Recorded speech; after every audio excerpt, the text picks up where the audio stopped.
in Denmark who's on the line waiting to speak, and it's getting late in the evening for him over in Denmark, so as a courtesy to him.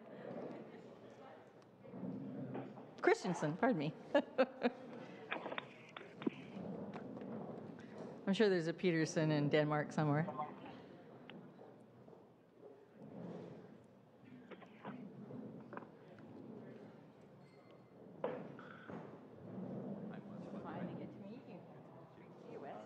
I'll sit in the middle between you, so do you want to sit here? And he's just on the phone, so why don't you just shuffle over? Closer.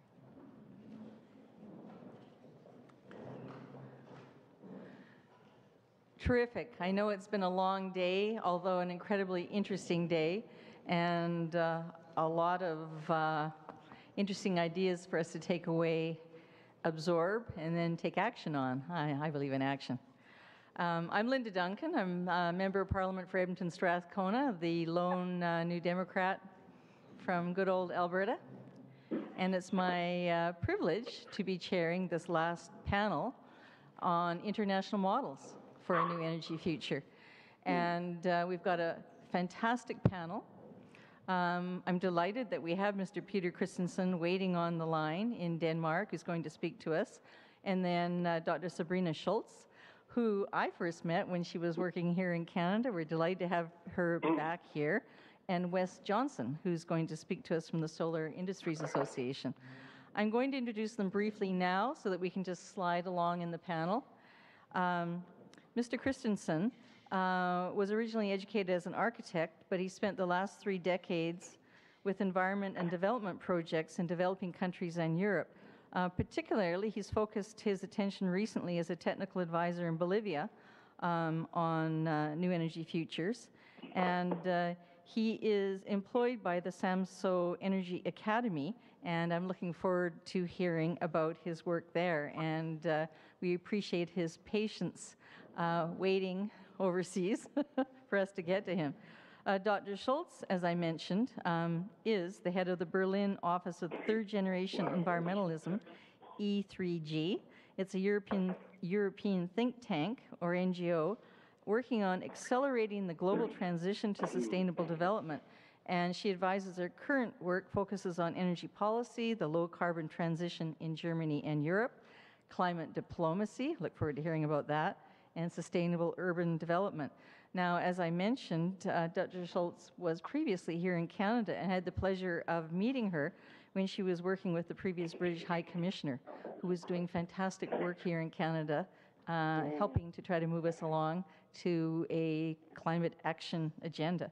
And I'm very much looking forward to the work that she is doing now that she's back in Germany, and appreciate her coming over here. I know she's going to be speaking to a lot of other people, which is terrific. And thirdly, Wes Johnston. Thank you for joining us. Wes is the Vice President of the Canadian Solar Industries Association, CanSIA. CanSIA just held a big conference on solar in Calgary, which here I couldn't be at because we're here. So we really appreciate you taking the time to share your information on the Hill instead.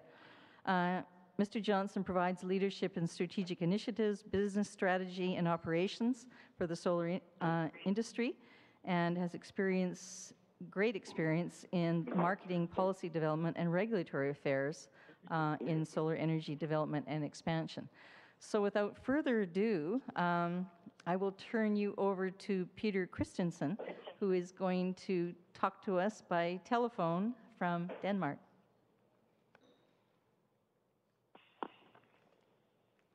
Yeah, Denmark calling. Can you hear me? Yes, we can hear you loud and clear. Go ahead. Oh, perfect. I'm happy. I'm Peter Christensen. Thank you for the kind introduction, and thank you for inviting me. As you said, I'm the moment I'm employed at the Samsoe Energy Academy with all sorts of projects, and occasionally I'm having the privilege of being guide for all these groups who are coming over to the island. And a few years ago, 2 years ago, I met Julian and his wife. Peter, are you there?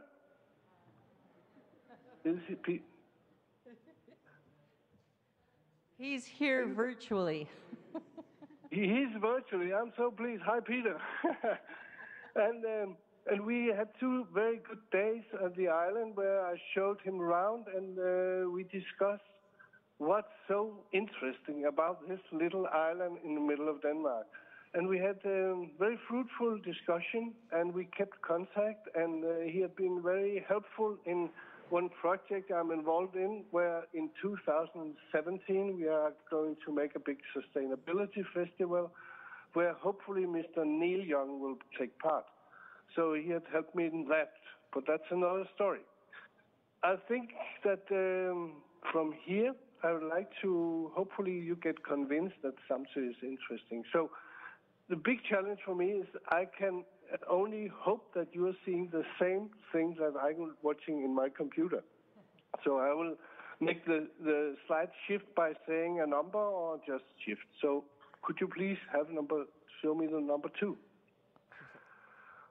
And hopefully you see there a satellite photo. This is the Samsoe Island. As you can see, it's just to give a figure, it's 30 kilometers from north to south and about 8-9 kilometers width. And it's actually 2 islands. You see the northern part, and in between there's an area highly protected. They call it the jungle. So actually they have 2 different dialects. And the people up north are thinking that all the decisions are taken in the south. And it's like in Denmark where we have this big discussion of the rural areas who has not been taken serious by the central administration. Can I have the next one, number 3? If you ask a Dane, what's the first thing that come into mind when you hear the word Samsoe? They will probably say potatoes. Because Samsoe potatoes are very famous in Denmark. They are first potatoes are sold for $100, $150 1 kilo, because they are springtime. It's springtime when there's potatoes. So there's a lot of agriculture on the island. It's middle of Kattegat, so they have a lot of sunshine, and a lot of tourists are coming. For decades, it's been a tourist place to go. And recently, there has been this renewable energy, which I'm going to talk to you about. So Samsoe is also known for that now, mostly abroad, not so much in Denmark. Can I have number 4? There you see Denmark. This is a small country in Europe, and this circle is actually, the center of the circle is Samsoe. On the far east of the circle, you have Copenhagen. So the people in Samsoe are thinking, wow, who's at the edge here? We are in the center of Denmark. Can I have the next one? Number 5, please. Actually, with all this fuss about renewable energy, the Samsoe people realize they are in the center of whole Europe. This circle is exactly taking its offspring in Samsoe. And number 6 is a photo which the Japanese doesn't really like because they are not on the, and it's also a problem with Canada. You can see part of it because the local people sometimes think that they are living in the center of the world. But now, if I can have number 7, there are many ways to tell the Samsoe story. And we love to tell stories on Samsoe. But the one I like mostly is because we have so many foreigners, and they know this little lady sitting on the photo. This is the Little Mermaid. A few years ago at the expo in Shanghai, she was borrowed by the Chinese for half a year. But if you look at the Little Mermaid, just go closely to look at her, it's no big deal, actually. It's just a little woman with funny legs sitting on a stone. But it's a very, very, very good story. It's a damn good story. And actually, it's more than that. It's a fairy tale by Hans Christian Andersen. And a fairy tale, you often learn something out of it. It's the same when you come to Samsoe.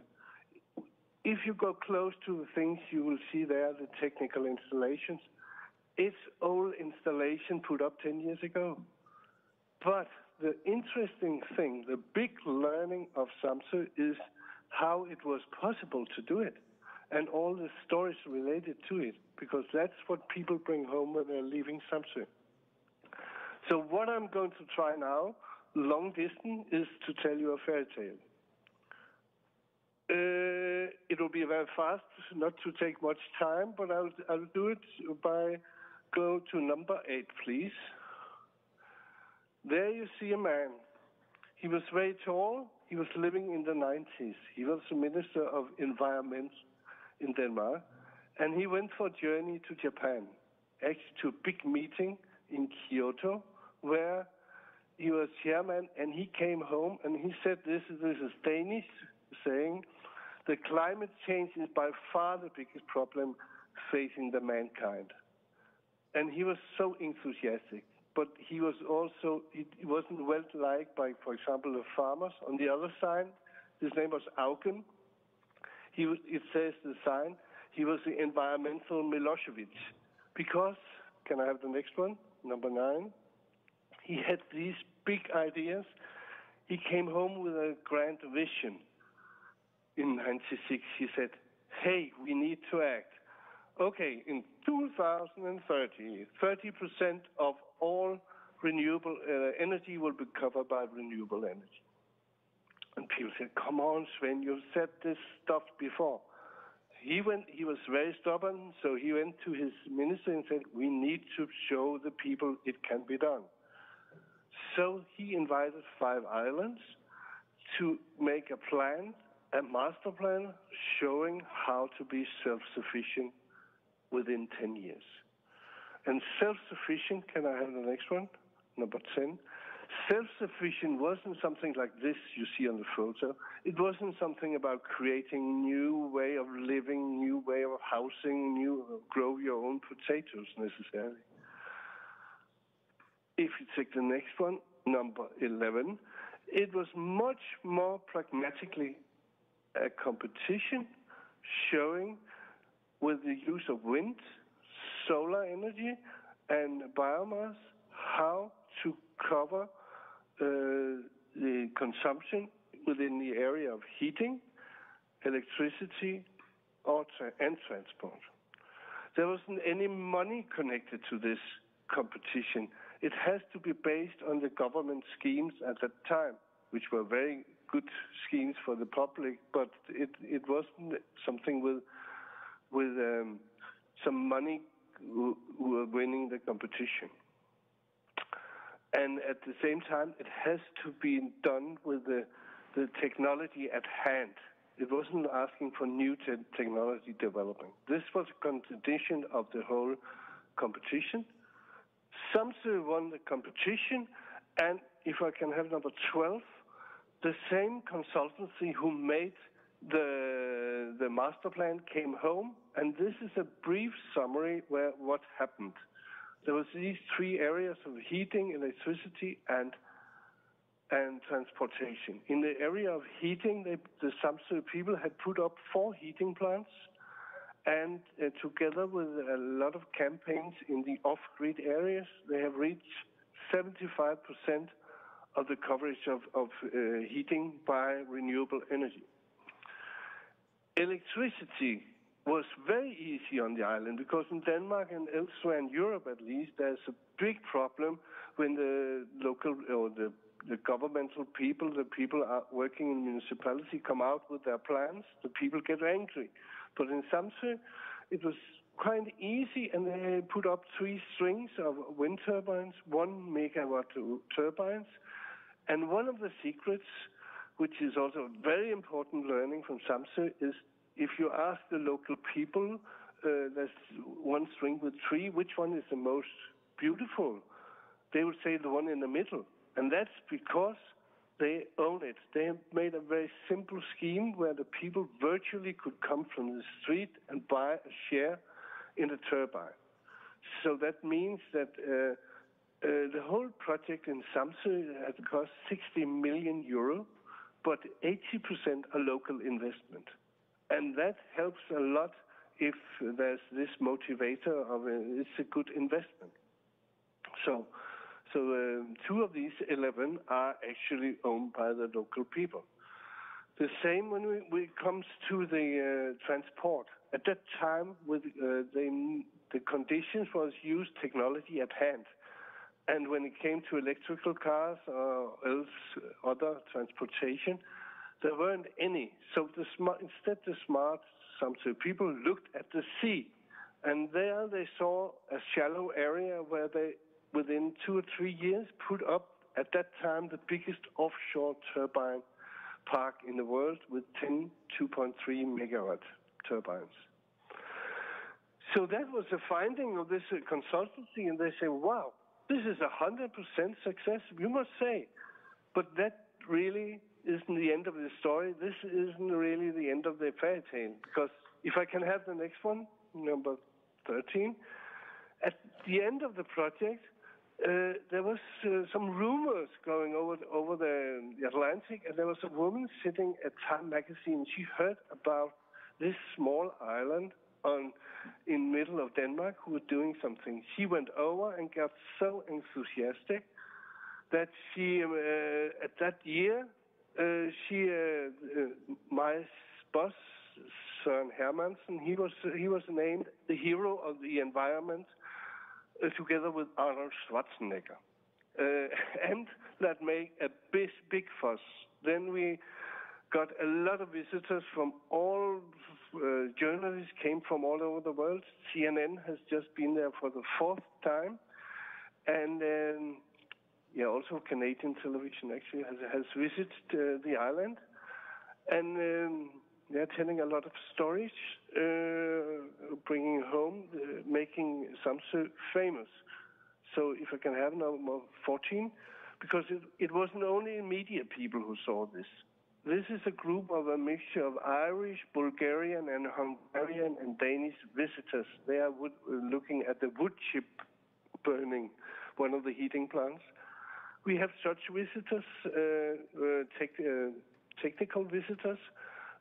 If I can have number 15, we also have these guys are 3 high-level regional managers from Ireland. They spend 4 days there. This is and you can see the offshore wind turbines in behind.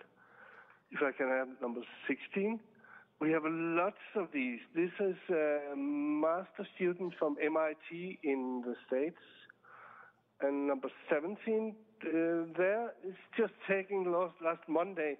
At the moment, at the academy, we have a group of students from College of the Atlantic in Maine. They are on Samsoe for 3 weeks, discussing how to make green transition and discussing sustainability. And the whole idea is that they should make their own business out of it, business plans. So number 18, there you see the whole, this is the academy. This is where we are having all the guests. This is where we work. We are involved in all sorts of EU projects and all other projects. And we have showrooms and we have a lecture hall. But if you should, you can ask yourself, why are all these people coming? Why did Julian came to Samsoe?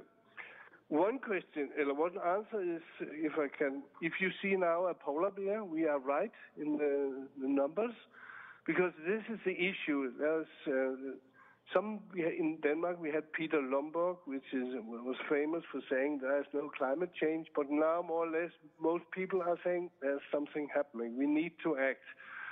So a place like Samsoe is getting important, you could say. But another thing that makes Samsoe interesting, from my point of view, is number 20, if you can have it, is when you're doing projects, you're always talking about this stakeholder, buzzword, stakeholder involvement, and you need to define the stakeholders. But in case of Samsoe, it's really a project where they had managed to take all different groups from society and make them act and interact. Here you see some of them. You can see the man at the microphone, that was a mayor. In the beginning, he thought actually he had won some money in this. He wasn't really, there was a big crisis on the island. It was much about surviving. So he was really surprised he didn't win some money for the island, but he ended up in 5 years investing 100 million kroner, which is $15 million, in the offshore wind turbine, for example. The local farmers, you see in the bottom you have Eric. He was skeptical in the beginning, but he changed his tractor into rapeseed, and he's running on rapeseed.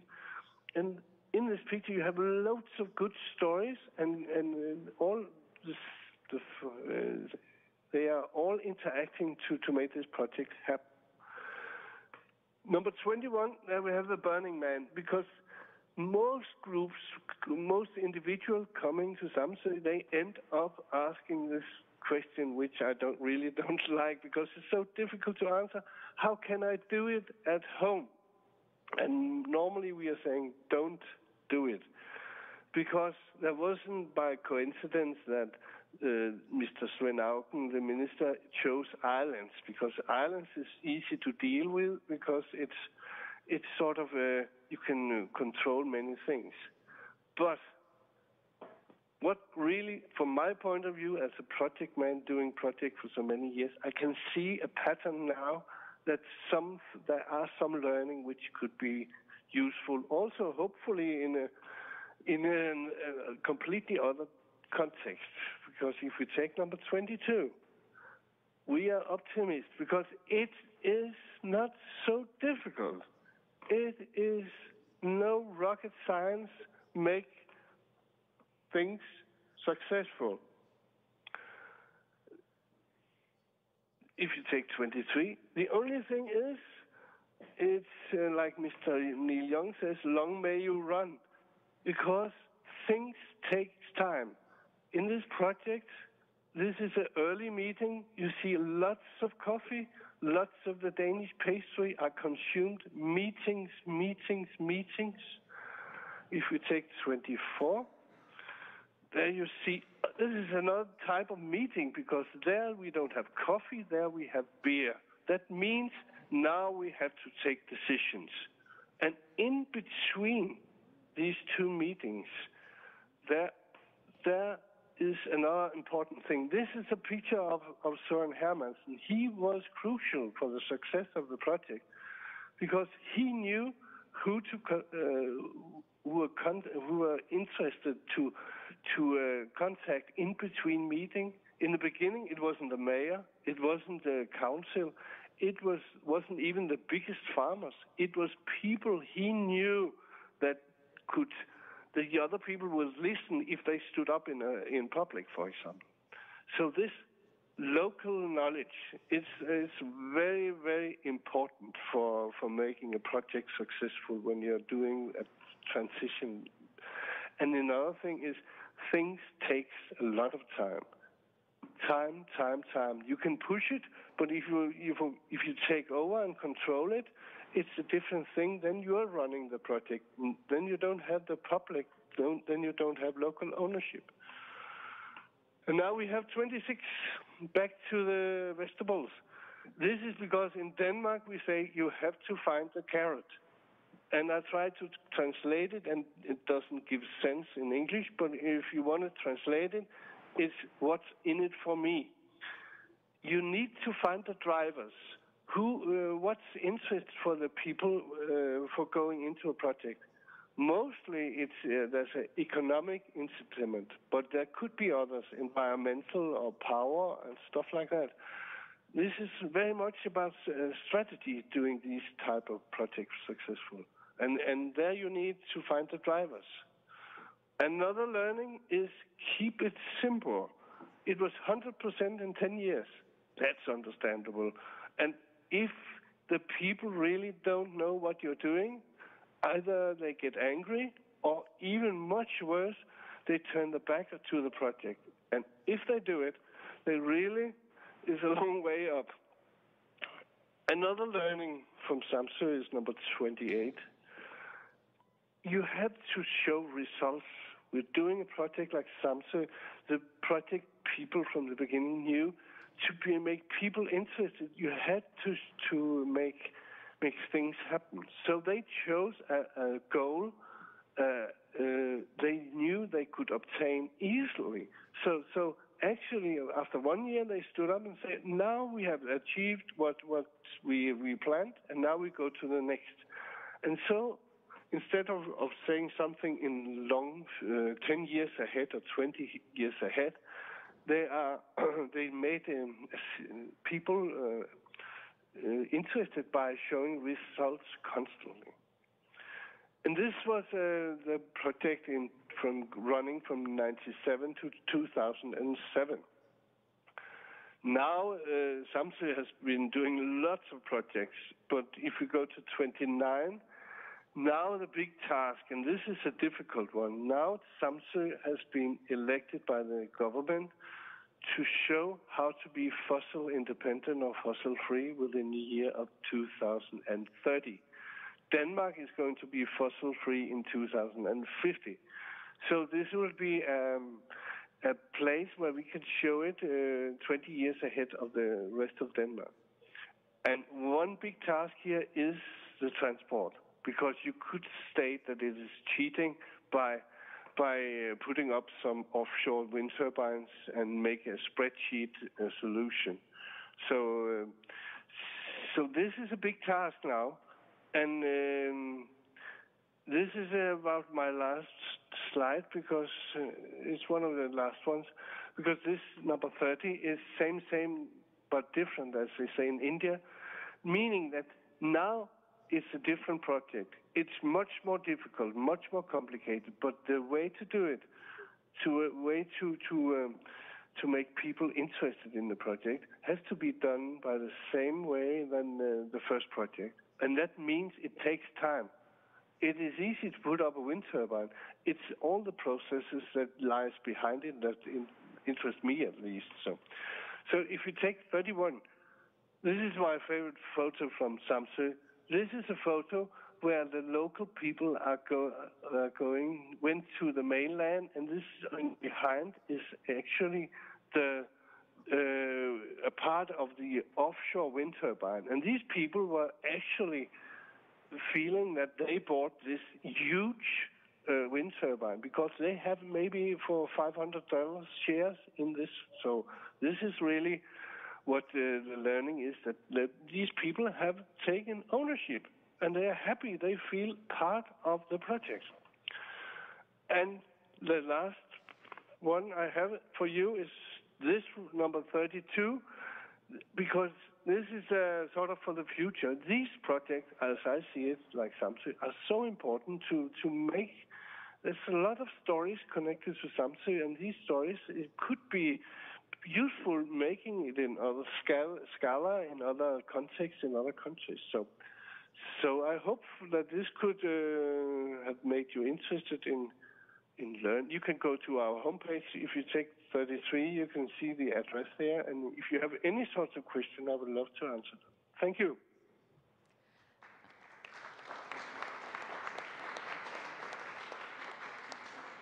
Thank you, Mr. Christensen, and I hope you're going to be able to hang in there for the question period after the two additional. Thank you very much. So now we have the pleasure of hearing Dr. Schulz. Bon après-midi tout le monde. Merci beaucoup de votre patience. J'apprécie énormément l'opportunité de vous parler aujourd'hui. C'est un très grand plaisir d'être de retour à Ottawa et de rencontrer beaucoup entre vous avec qui j'ai déjà travaillé dans le passé. Let's stick with some storytelling, and I think I owe you a little bit of an explanation what my organization E3G is all about. Why is it called third generation environmentalism? Well, that's because we tend to say the first generation of environmentalists put everything that was to be protected behind a fence or into a museum. The second generation of environmentalists took the issue to the street, which is why we had the green movement, especially in Europe, but also around the world. And the third generation now is all about mainstreaming the issue, taking environmental politics, taking climate change out of the environment box, and put it where it belongs, in the economics box, the finance box, the security box. This is something for all of us to deal with. And the story I'm going to tell you now is the story of the German Energiewende. It's impossible to understand why the German energy transition, the Energiewende, first came about without understanding the nature of anti-nuclear protests in Germany from the 1970s onwards. Now, the Energiewende is primarily, to this day, about a phase-out of nuclear power. A strong popular movement led by a coalition of scientists, farmers, and of course the peace movement were alarmed at the risks posed by nuclear power. They, as you can see here, occupied nuclear power stations, and they occupied the repositories of nuclear waste to make the public and political decision makers aware of the problem of this seemingly clean and cheap solution to fuel Germany's bustling economy. Now, the anti-nuclear movement strongly influenced German politics in the 1970s and 1980s, and eventually this led to the permanent representation of, let's say, for example, the Green Party in the federal and in provincial parliaments. Anti-nuclear protests resumed after the nuclear disaster in Fukushima in March 2011. As you can see on the pictures, the streets were flooded with even more protesters than ever before. So the German chancellor was clearly being asked to act. She was under massive popular pressure. She took a historical decision. Angela Merkel ushered in the Energiewende. In other words, Mrs. Merkel decided that 21,000 megawatts of nuclear power are to be dismantled by 2022. Step by step, one nuclear reactor after the other is being taken off the grid now. The emerging gap in electricity supply is now to be filled with renewable energy sources. It's, in Germany's case, solar PV, wind, onshore and offshore, and biomass. And the decision certainly was revolutionary. Although we must not forget that the transition to a renewable-based energy system had a long legacy already in Germany. In the 1980s, the green, let's call it avant-garde in Germany, asked, well, how can we have economic growth without nuclear energy and without fossil fuels? How can we have an energy turnaround, i.e. an Energiewende? It was not least this kind of forward thinking that led to Germany's first ever feed-in tariff law in 1991. And it's also important that in 2000, a government coalition of Social Democrats and Greens had already decided on a nuclear phase-out in Germany. And their compromise at the time, compared to Angela Merkel's decision, can only be called conservative in hindsight. The same coalition government, Social Democrats and Greens, also introduced the Renewables Act that made investments into solar PV and wind power extremely attractive. The Renewables Act gave investors the certainty they needed to invest into renewables. And so this is how the share of solar and wind in the German power mix kept growing. Here you can see the changes in the German electricity mix between 1990 and 2013. Thanks to the existing legal framework, the share of renewables kept growing. That's the red line. And renewables have now reached a share of approximately 25% of the German power mix. So today already, on some windy, sunny days, solar and wind power together meet Germany's entire electricity demand. I can also tell you a story about why this is not always advantageous and why this poses enormous challenges to the German electricity grid operators, for example, but also to European unity. But we can come to that later if you wish. Well, it's true, though, that the promotion of renewables through the Renewables Act, as well as their success, was met by serious opposition by German industry incumbents.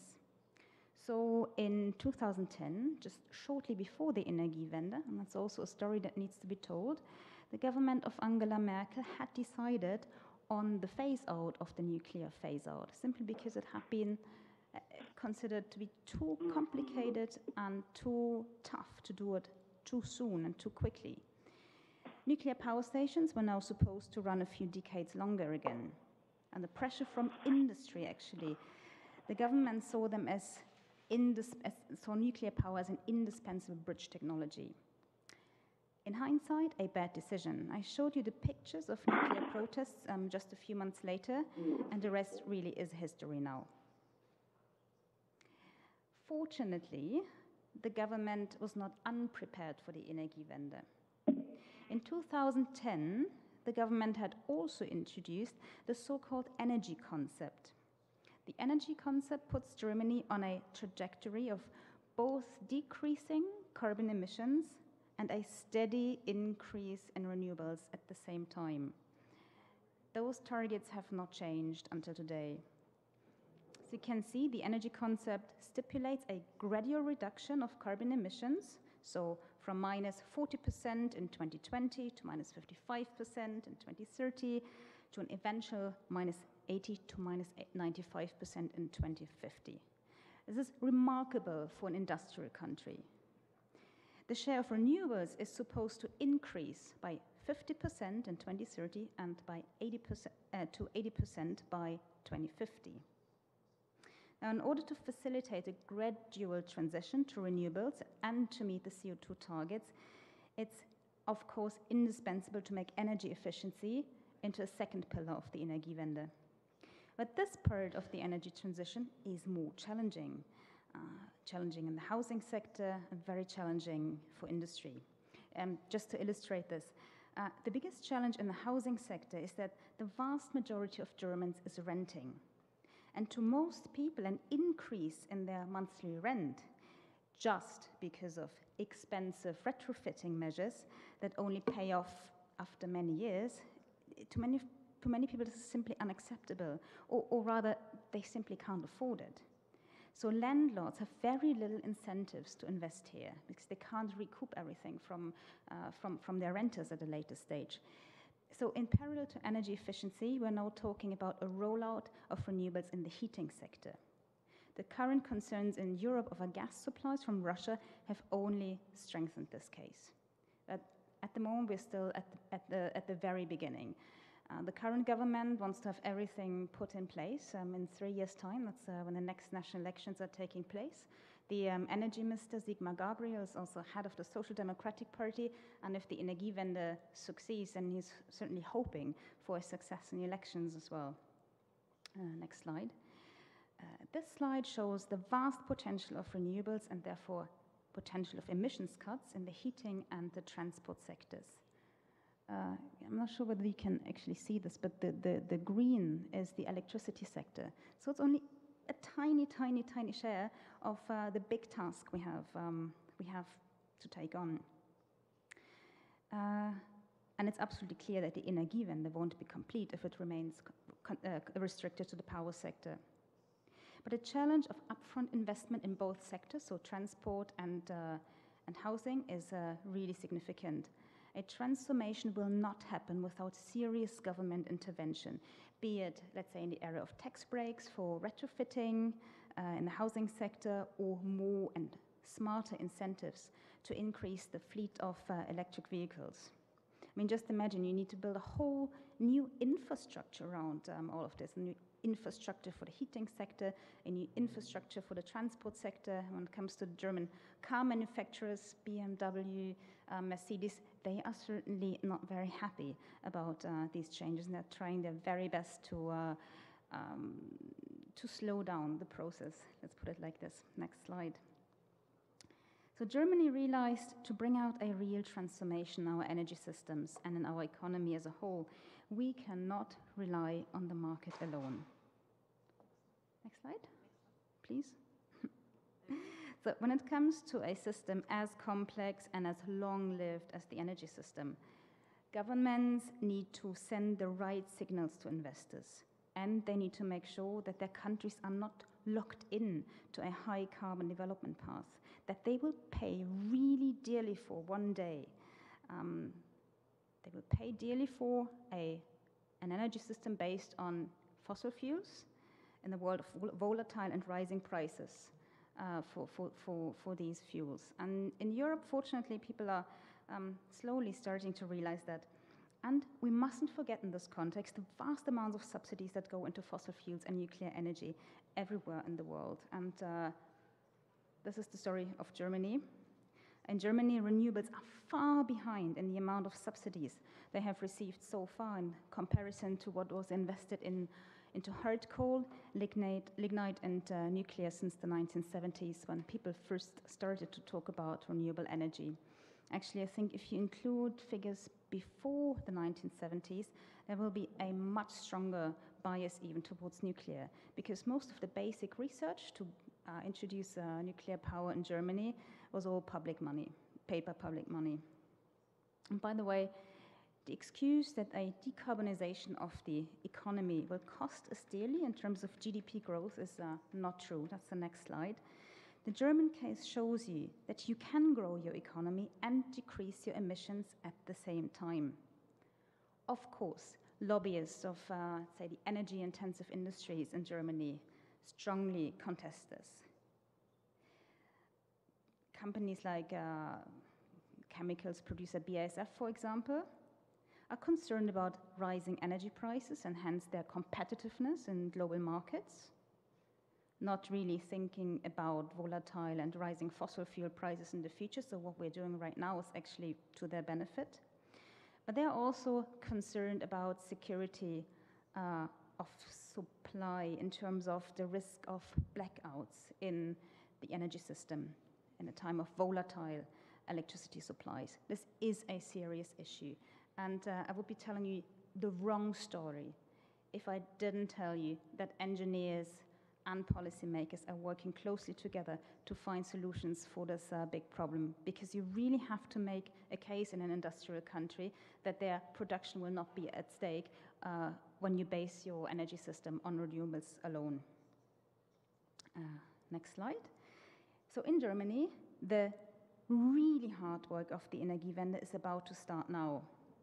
In the power sector, we need a balance between renewable subsidies and market integration to preserve competitiveness. Eventually, even renewables have to be marketable. They have to be part of, they have to be competitive with all other fuels. And this is why there will be a move away from feed-in tariffs to auctioning and direct marketing in 2017. The government also set targets, so-called corridors, for solar PV, wind, onshore and offshore, and for biomass. By the way, this is also due to European law and the division of an integrated European energy, electricity market. Countries by themselves are not or shouldn't be entitled any longer to go down their own energy policy route, simply because if you do things together, it will end up cheaper at the end of the day. And we also have to make sure we maintain, or we rather build, a link to the envisaged European single energy market to create an integrated renewables market for producers in other European member states. So big tasks ahead. And on my next and last slide, you can see what the current government coalition has set itself in terms of tasks to make the Energiewende a success. Until 2016, the government has a full agenda in terms of physical challenges. So how do you run a system that's based, let's say, half on renewables and half on conventional electricity? There are policy challenges, and of course there are massive political challenges. We need a new electricity market design with and therefore we need decisions on potential capacity markets. Now, as you can imagine, the coal industry is very much in favor of capacity markets, because they think the sheer fact that they provide capacity, should it ever be required, should renewables not be able to meet electricity demand, they could receive lots amounts of money. And in fact, this seems to be what's going to happen now. We mustn't forget that the fossil fuel lobby is extremely influential in Germany. And when we say that we want to have 60% in renewables in 2030, 2035 or 2040, this also means that we will have a residual 40% of fossil fuels. And since the price of coal is likely to stay below the price of gas, chances are that this might be coal, dirty coal, because Germans don't like CCS, but that's a different story. There's also the challenge to think about new storage technologies, and there's hardly an end to the challenges. We need to integrate the electricity, the heat, and the efficiency challenges in the building sector. Has to do lots with engineering challenges, but also, as I said, policy and political challenges. And we need to build new transmission grids and new distribution grids. And again, here I need to tell you, it's not that easy because the NIMBY mentality is alive and kicking in Germany as well. Nobody wants massive new electricity infrastructure in their backyard. So the whole challenge for our democratic system as well, because you have to get people on board and you have to tell them it's also their energy system. So they want renewables, so they are also responsible for finding solutions and how you transport electricity from wind parks in northern Germany to southern Germany, where the big industrial centers are located. It's simply not possible without big transmission grid rollouts. So anyway, the agenda is packed, and I can only encourage you to watch the space. Thanks so much for your attention.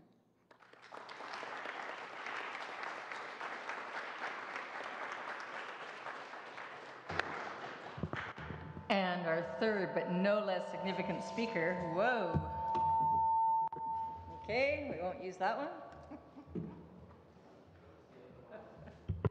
Okay, our third and no less significant speaker, over to you. Great, thank you very much. So it's an honor to be here today, and I know it's Friday, a beautiful sunny day as well, so I'm glad that you're all still here, and I look forward to the discussion that we'll have after this as well. I just want to thank both Peter and Sabrina for your speeches and your comments.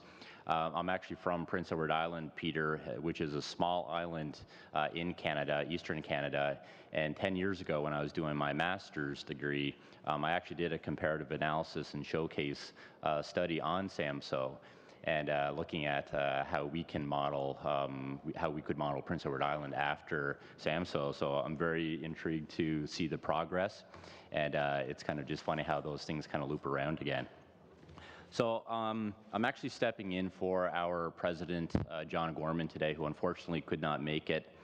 So I don't actually have a formal speech today, but I would like to share some points with you all, and really looking forward to the discussion afterwards as well and the questions that the group has.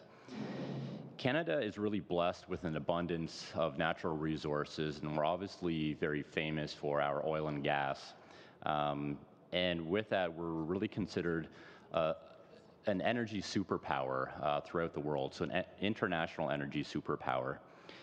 But Canada is also blessed with another abundance of natural resources, and that's sunshine and solar energy as well. So I think we have to keep that in mind. Today, I would like to touch on three key things. Number one, solar in our mind.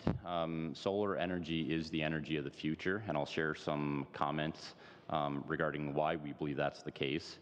And solar works in Canada today. Not a lot of people realize that, whereby we do have a very good solar resource, and I want to share some information with you there. And number three, there is a requirement for federal leadership in regards to renewable energy, clean energy in general. And so I want to share with you some of the preliminary recommendations that CanCEA has in regards to federal policy to support the solar energy industry. So with those three things, at the same time, I want to ask you a question as a backdrop as we're discussing some of these things. And in relation to the international theme here for this panel, I'd like you to keep in mind and think about this. Will Canada remain an international superpower if it has no real solar or renewable energy strategy? So I think that's an important element to think about. I think we are certainly aware that being an economic energy superpower has very important economic factors for Canada, which we can't neglect. But we want to maintain that position and look at how we can transition to new clean energy economy. So as I mentioned, we see solar really as the energy of the future. It is poised to become a dominant energy source in the world by 2050. Solar energy has grown by 40 to 50% annually over the last 25 years, which is miraculous growth, obviously from small levels to start. But it's really becoming recognized as an energy source of the future. In 2012, the International Energy Agency, which is really an authority on energy information and energy forecasting, they stated in their World Energy Outlook report that the rapid expansion of wind and solar power has cemented the position of renewables as an indispensable part of the global energy mix. By 2035, renewables will account for almost 1/3 of electricity output. Just this past week, the International Energy Agency also released 2 solar technology roadmaps. And according to those reports, they state that the sun could be the world's largest source of electricity by 2050, ahead of fossil fuels, wind, hydro, and nuclear. The 2 IEA technology roadmaps show that solar energy, both photovoltaics and concentrating solar power, could generate up to 27% of the world's electricity. Now, keep in mind that those are targets which can be reached, however, within the context of a supportive policy framework as well. I think everyone in this room is probably aware of the key drivers in regards to the shift towards clean energy, but also in regards to the shift towards a solar energy future. There's really probably 3 key driving forces. Number 1, the rapid advancement of solar energy technology. Number 2, the continued technology cost reductions. And number 3, environment and climate change concerns, which is part of the reason why we're here today. Number 2, looking at solar in Canada. The solar energy resource in Canada is actually better than in Germany, which a lot of people don't realize. And as we heard earlier, Germany is really one of the leaders in solar energy. And the fact that Canada has a greater resource shows us that we have the potential to have a stronger solar energy economy in Canada as well. And we are seeing some of that growth in Canada. So by the end of this year, Canada will have installed over 2 gigawatts of solar power. Most of that energy will be installed in Ontario. But that makes Canada one of the top 10 to 15 countries in the world in terms of solar installed capacity.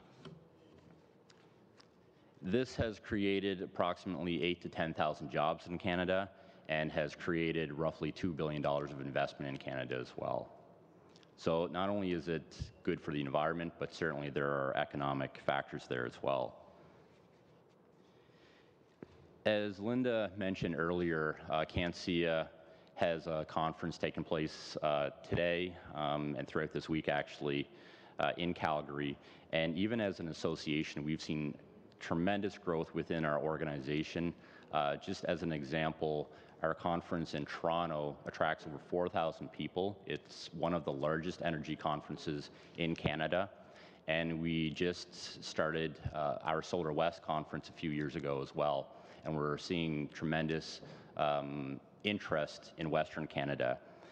To link to that, I don't know if you recall, but earlier, it may have been last week actually, the new Premier of Alberta is even on board with solar energy now. In a Globe and Mail article, they stated that the new Alberta Premier, Jim Prentice, former federal environment minister, expects to shape a new climate change strategy that will see the province shutter many of its coal plants and replace them with new investment in renewable energy sources such as wind and solar. That is very significant. The Premier was actually quoted in saying, "I think that we should be doing I think what we should be doing is making investments in those areas, being wind and solar, in the context of an overall climate plan for the province. So I think that signals a bit of a shift in Western Canada as well, and the fact that Premier Prentice has held a federal position as well, I think that's impactful, and that can have an effect trickling up as well, we believe. So number 3, we believe that there is a requirement for strong federal support for the solar energy industry and renewables in general. As mentioned, we have built strong momentum in Canada, and in particular in Ontario, but we need to build upon that momentum as well.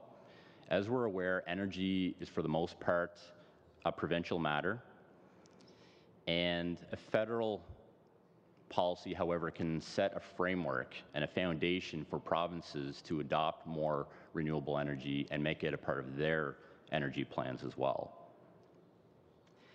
Just to highlight a few elements that we're considering right now as part of our policy position at the federal level, we're looking at investment tax credits for solar energy. We're looking at modifying the class 43.1 and 43.2, which is an accelerated capital cost appreciation mechanism. And we're also looking at ways to include more expenses through the CERC mechanism, which is the Canadian Renewable and Conservation Expenses Program. We're also looking at a residential solar energy tax credit, and we'll have more information on some of these initiatives as we move forward. We're currently undertaking economic analysis on the impact of these types of policies, but what I want to underline is the industry is not looking for financial grants in terms of money, handing out money. What we're really looking for is an even playing field. As you mentioned, there are a lot of incentives for nuclear energy, but also fossil fuels in general. And for the solar energy industry, I think we're just looking for a more even playing field. And on those merits, and as the technology continues to advance and the cost continues to come down, we believe that the value that people have for the environment and improving the climate change situation, that solar energy is poised to become that dominant source of energy in Canada and throughout the world. So in closing, just to kind of circle back, as we mentioned, Canada is blessed with oil, gas, coal, but also solar, wind, hydro energy. Those sources are renewable, and those sources are clean, and they're abundant. Canada is considered an energy superpower today, but we need to invest in new solar and renewable technologies to maintain this status. Canada does require a federal tax framework that will support solar energy. And by doing this, Canada can solidify its position not only as an energy superpower, but as I call it, a diversified energy superpower as well, for today, but also for future generations of Canadians. Thank you. Thank you very much.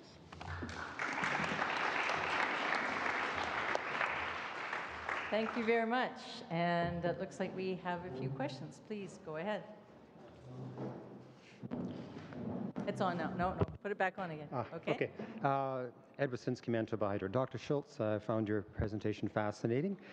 You sort of volunteered to expand on the issue of when you have the wind and solar occupied 100% of the load, and you made some commentary. You could expand on that if you could. But also in Canada and the U.S. and a number of jurisdictions, we do have a fair bit of hydro potential still, unlike in most of Europe. And in that case, we're finding that the hydro acts as a battery to back up a lot of the wind that's being developed. I'm wondering if the northern hydro has a role there in Europe for that. Yeah, I think we'll take 3 questions and then have a response, if it's okay with you. Yes. Roger Peters with the Ottawa Renewable Energy Co-op. I was wondering if Dr. Schulz and Peter Christensen, if he's on the line still, could address the issue of the role of renewable energy co-ops and community ownership in meeting the targets that they are both talking about. Terrific.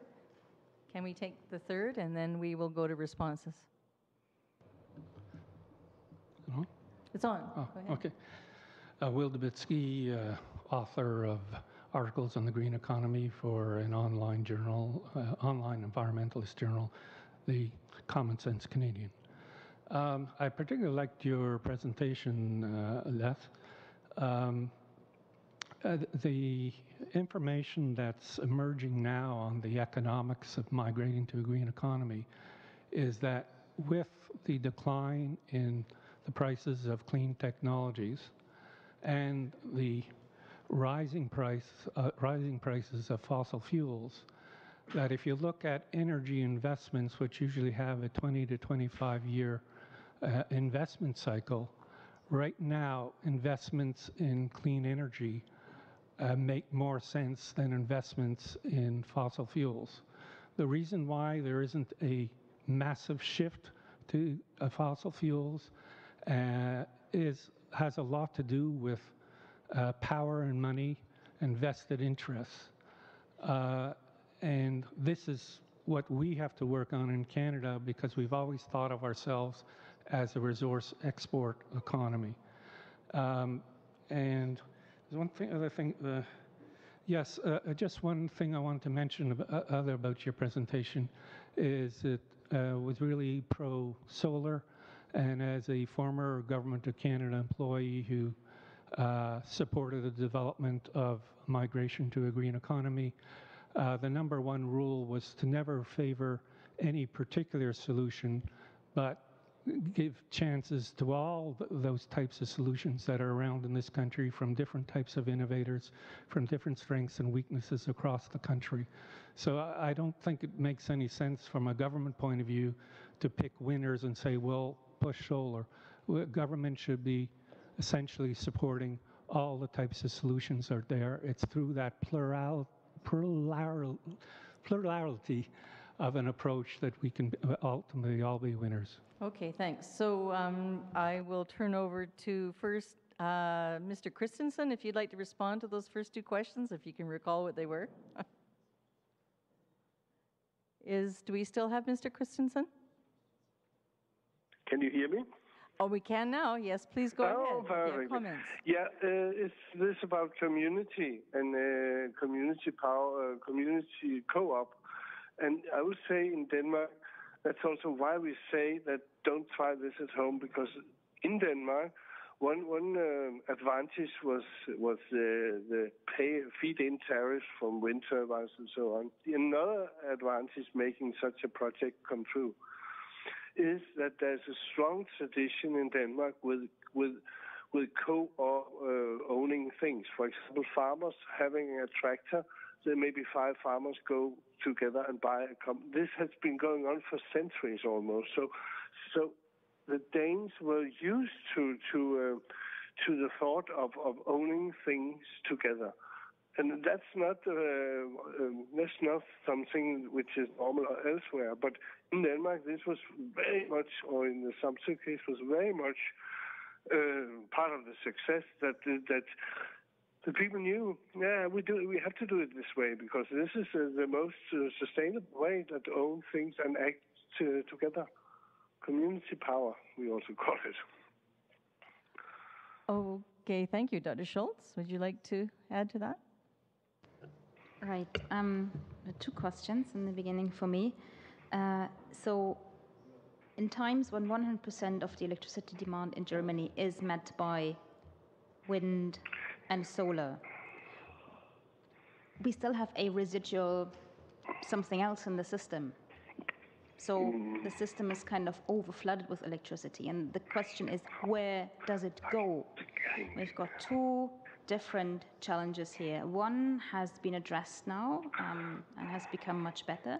It's called the loop flows that we experienced, especially with Poland and the Czech Republic. So whenever there was too much electricity in the German grid on windy, sunny days, the electricity simply went into the grids of the Czech Republic and Poland. And what were they supposed to do with all of this? It created huge instability in their electricity system. And that's why I said earlier on, Germany can't do the Energiewende by itself. It's absolutely absurd to only focus on a single country, especially if that single country is based in the center of Europe. And the other problem is when we've got too much electricity, we have negative electricity prices, and the power, like the electricity, has to go somewhere. We've got the case in Netherlands where highly efficient gas-fired power plants are going out of business because of all the cheap electricity that's flooding the Dutch energy market. And again, it's a case to cooperate more in Europe, and we won't be solving these problems overnight. We've got a long way to go. On hydro in Europe, I'm not entirely sure I understand the question correctly, because hydro is also a question of geography, and in most European countries the geography is simply not there to use hydropower as storage. That's why storage is such a massive issue, and that's why so much money has to be invested into very basic R&D at the moment. Thank you, and I'm going to leave it to Dr. Schulz and Mr. Christensen to fight over who is in the middle of Europe. But over to you, Mr. Johnston. Would you like to respond to that last question? Thank you, and maybe I'll just touch on the community one a little bit as well. For example, in Ontario, through the FIT program, the Feed and Terra program, which supports solar energy development, there actually is a very strong community component to that as well. And so I think in Canada, we see that community plays a very large role in renewable energy and energy in general. So certainly at the local level. And even in addition to that, I think what we're seeing within the energy environment is a bit of a shift as well from centralized energy systems to decentralized energy systems, regional energy systems. And so again, that's where community plays a very, very big role as well. Thank you, sir, for your comments. In regards to the costs side of things, correct. We have a term which we call grid parity. So I won't bore you with too many of the details, but essentially it's the point where solar energy cost meets conventional energy costs. And once we go beyond that, solar is more economical than at that point in time. That grid parity point is actually being met in different jurisdictions across the world. And for example, in the US, there are some pure energy procurement programs out there, and solar is winning some of those as well, just on a pure cost standpoint too, which is great.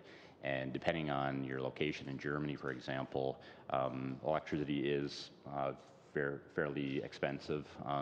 Even not taking renewables out, it's still very expensive.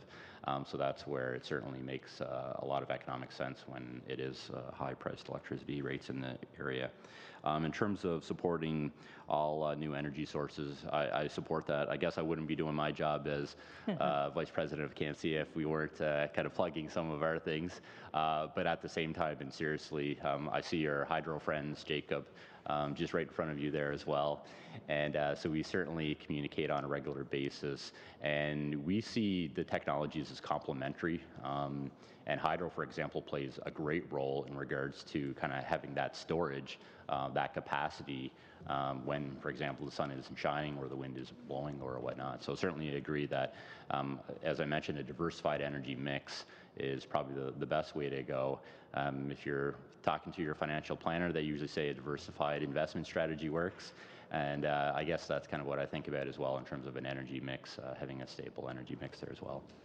Okay, thanks. So we'll take two more questions, first on the right and then on the left. And isn't that fair of me, having been a party on the left?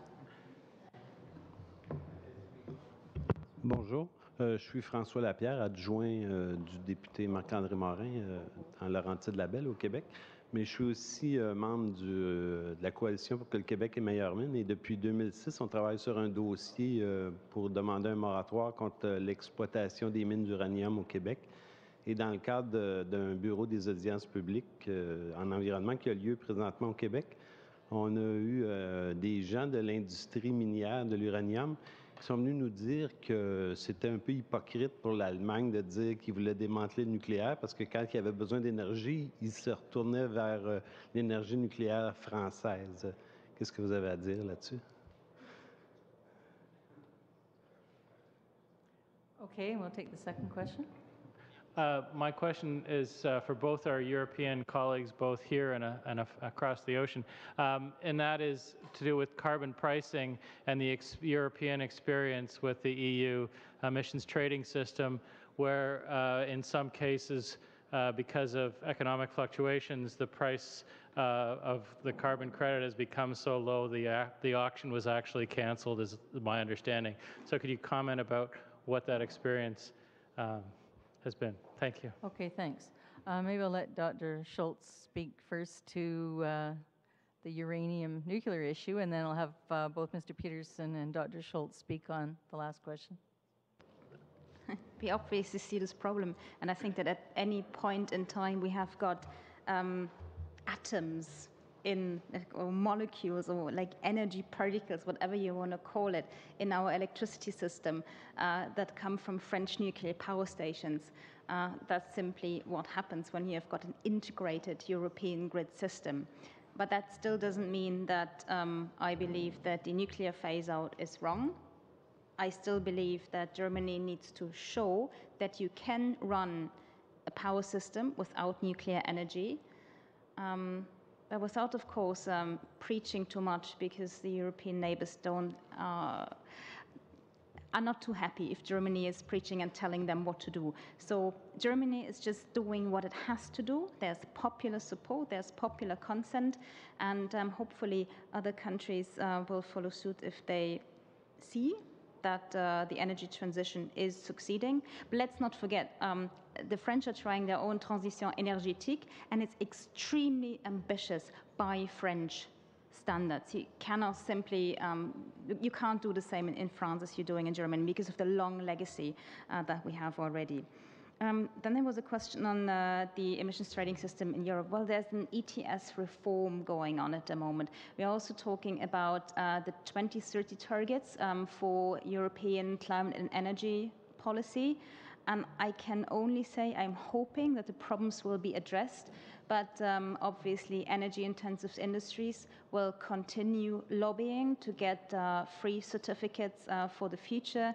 You know, what I find mind-boggling sometimes is that the industry says, well, you know, let's not make climate and energy policy too complicated. We've got one problem, that's carbon emissions, and all we need is one instrument to fix it, and that's the carbon price. You know, why do we not organize everything through the carbon price? And then they are doing everything they can to undermine the carbon pricing system by demanding too many free certificates. So if governments don't show up, don't stand up and show leadership, nothing will happen, either on ETS reform or on energy efficiency targets, or on renewables targets, or on emissions targets.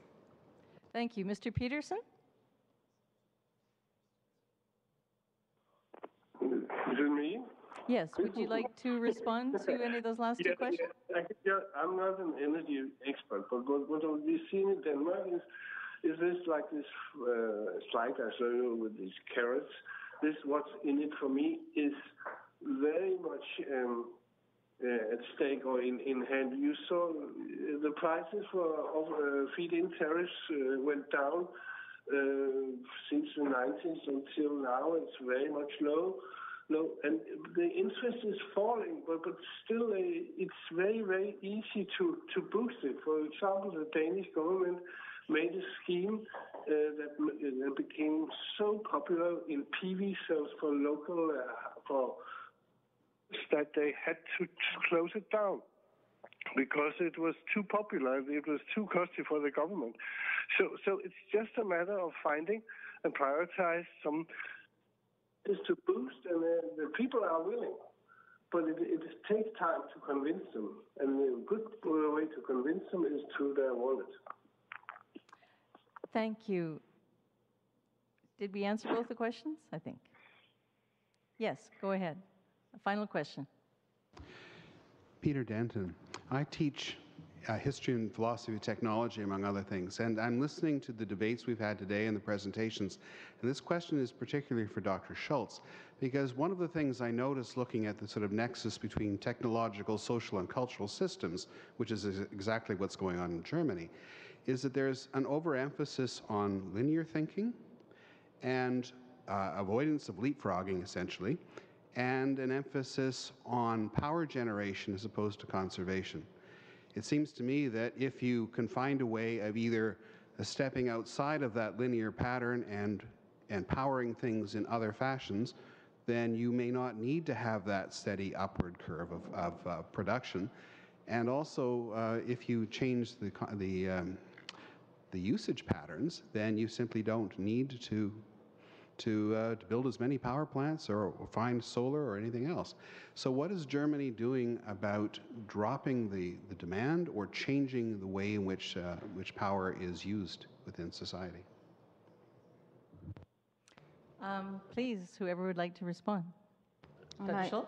Sure, I addressed this very briefly when I said that energy efficiency is the second pillar of the energy transition, but it's hard.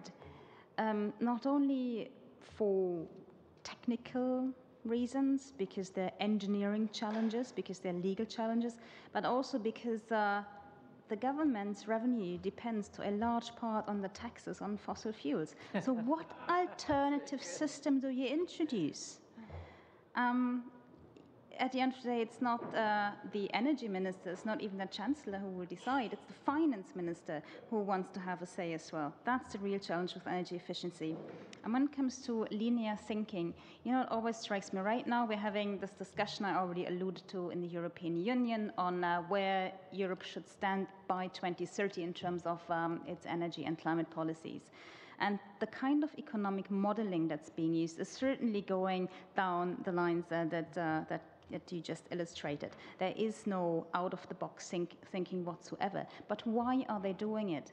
Well, it's really hard to reach a compromise in the EU because you've got, I don't even want to call them outlier countries. There are countries in Central and Eastern Europe that strongly believe that they stand to lose if energy and climate targets are too ambitious. So what do you do to convince them, to get them a tiny little bit closer to where you want them to be? Well, you offer them models that show them that incremental change is beneficial to their economies. You cannot do non-linear thinking in Europe because you will lose everyone. And as I said early on already, you cannot have an energy transition in one country alone when you have an integrated European energy market. Would you like to comment on that? Go ahead.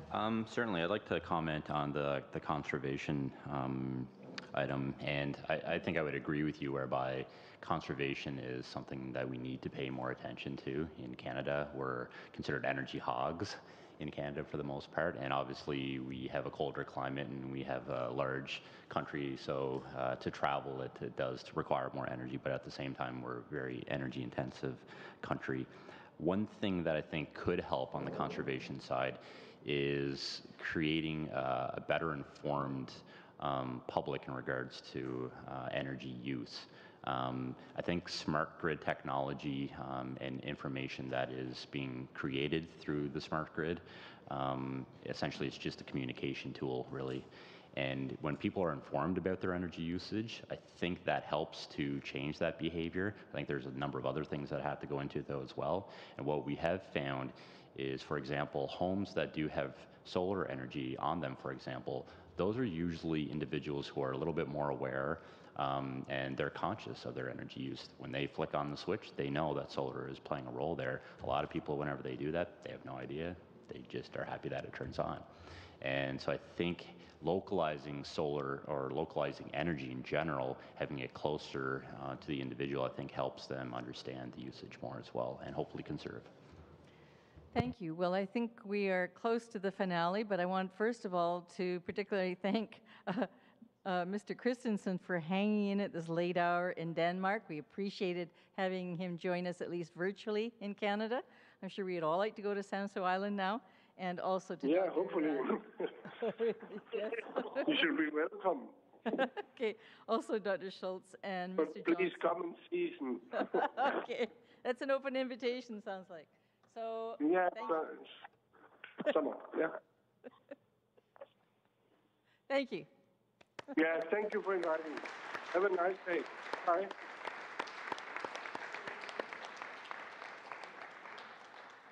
is Mr. Peterson still talking to us? No, he's gone. Okay.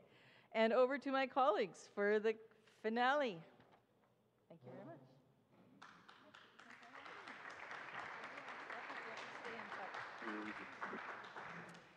Mille merci à tous les panélistes, à tous les participants. Sans vous, les panélistes, on n'aurait pas pu faire réaliser ce forum et sans tous les participants non plus. Alors, merci à tous ceux qui se sont déplacés aujourd'hui. C'est beaucoup d'expertise, beaucoup de technologie, beaucoup d'entrepreneurs qui ont justement su mettre de l'avant toute cette énergie-là, toute cette vision-là aussi qui fait en sorte qu'on en est rendu là, que le Canada devrait être prêt à emboîter le pas et mettre en application toute l'expertise de l'énergie durable,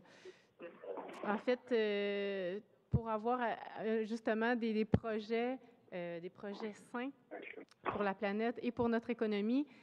Faire en sorte que c'est réaliste de penser qu'une économie puisse être durable. Vous en êtes la preuve vivante, vous le réalisez à chaque jour. Merci.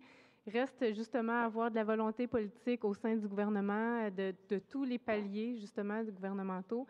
Donc, nous, on prend ce message-là, on va faire tout ce qu'on peut pour essayer de convaincre autant les autres politiciens que la société civile. Il faut vraiment travailler de concert, tout le monde ensemble. Merci infiniment aussi à Rabble qui va nous permettre de diffuser votre message. Et puis, je ne pourrais pas passer sous silence les gens qui ont travaillé d'arrache-pied dans l'ombre.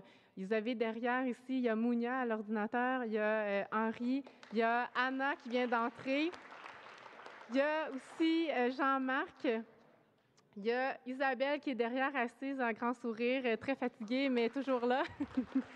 Il y en a deux qui ne sont pas là, qui sont déjà partis. Il y avait Hector, puis il y a aussi Lucille, qui ont travaillé pour que cette journée soit un succès. Et je pense que vraiment, là, il y a beaucoup de réflexion à faire. Et il y a Julie, que je viens de voir, qui est montée de Valleyfield aussi pour la journée. Donc, merci à vous tous. Merci François. Merci Peter qui est là avec nous en pensée. Il y a le technicien, je ne sais pas s'il est il est assis derrière. Il y a notre photographe qui va faire en sorte qu'il a immortalisé tout ça. Linda, il y avait Mark Rollingston aussi et les interprètes, évidemment, qui sont restés avec nous toute la journée. Vous devez avoir la tête pleine, vous aussi. Donc, bon retour à tous et si jamais il y a des panélistes qui accepteraient de partager les présentations avec nous, vous pouvez nous faire signe parce qu'il y a des gens qui m'ont demandé si on pouvait avoir accès aux présentations des panélistes pour que ce soit public. Alors, ne vous gênez pas pour partager, faire don de votre connaissance de vos recherches. Merci infiniment.